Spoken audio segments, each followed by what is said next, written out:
بسم اللہ الرحمن الرحیم۔ السلام علیکم دوستو، امید کرتی ہوں کہ آپ سب خیریت سے ہوں گے۔ زنا کی 6 قسمیں۔ حضرت ابو ہریرہ رضی اللہ عنہ سے روایت ہے کہ رسول پاک صلی اللہ علیہ وسلم نے فرمایا، انسان کی تقدیر میں اس کے حصے کا زنا لکھ دیا گیا ہے جس کو وہ خواہ کرے گا۔ تو آنکھ کا زنا دیکھنا اور کان کا زنا سننا، زبان کا زنا بات کرنا اور ہاتھ کا زنا پکڑنا اور چھونا ہے، اور پاؤں کا زنا فحشت کی طرف اور دل کا زنا خواہشات اور تمنا ہے، اور شرمگاہ ان باتوں کو سچ کرتی ہے یا جھوٹ۔ ان احادیثوں کے نظر سے علماء کرام نے زنا کی مختلف اقسامیں بیان کی ہیں۔ نمبر 1، فعلی زنا۔ یہ زنا کی وہ قسم ہے جس میں اجنبی مرد کا اجنبی عورت سے جسمی ملاپ ہو، فعلی زنا کہلاتا ہے۔ اس صورت میں زنا کی سزا یہ ہے کہ اگر زناکار شادی شدہ ہو تو اس کو رجم کیا جائے گا، اور اگر غیر شادی شدہ ہو تو 100 کوڑے لگائے جائیں گے۔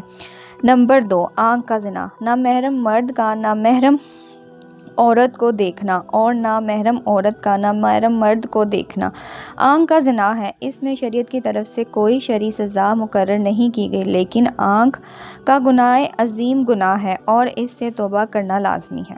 نمبر 3، کان کا زنا۔ نامحرم مرد کا نامحرم عورت کی بات سننا اور نامحرم عورت کا نامحرم مرد کی بات سننا کانوں کا زنا ہے۔ زبان کا زنا۔ نامحرم مرد کا نامحرم عورت سے بات کرنا اور نامحرم عورت کا نامحرم مرد سے غلط بات کرنا زبان کا زنا ہے۔ نمبر 5، زنا الکان۔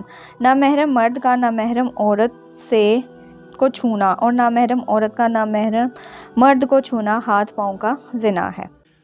نمبر 6، زنا الفکری بالقبر۔ نامحرم مرد کا دل و دماغ میں نامحرم عورت کا غلط خیال لانا اور نامحرم عورت کا دل و دماغ میں نامحرم مرد کا غلط خیال لانا دل اور دماغ کا زنا ہے۔ اللہ پاک سے دعا ہے کہ اللہ پاک ہم سب کو اس گناہ عظیم سے محفوظ رکھے، آمین ثم آمین۔ دوستو، اگر آپ کو آج کی ویڈیو پسند آئی ہو تو ویڈیو کو ایک لائک، اور جنہوں نے میرے چینل کو ابھی تک سبسکرائب نہیں کیا ان سے گزارش کروں گی کہ چینل کو سبسکرائب کر لیں، بیل کے آئیکن کو پریس کر لیں جس سے آپ کو میری لیٹسٹ ویڈیو کا نوٹیفیکیشن ملتا رہے۔ دعا میں یاد رکھیں، اپنا بہت سارا خیال رکھیں۔ انشاءاللہ ملتی ہوں آپ سے نیکسٹ ویڈیو میں۔ اللہ حافظ، جزاک اللہ فی امان اللہ۔